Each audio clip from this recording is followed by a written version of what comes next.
There were 2 in Westfield. Did you see that? Did you get it? I did. You did? I did.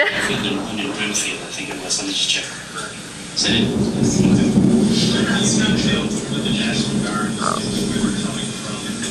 That's true. Kevin, thank you. Very briefly, we will be supporting any search and rescue operations, security operations in conjunction with local and state police. We'll also be assisting with transportation and some additional operations in support of any sheltering requirements.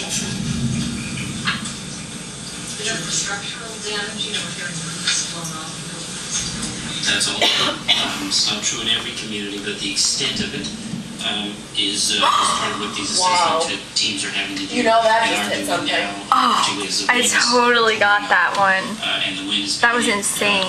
You can tell when it hits something, because if it doesn't stop, if it comes, if it looks, if it from underground hits like that, and then it gets brighter as it comes back up, it hits something. Springfield as well. It's like right in the city.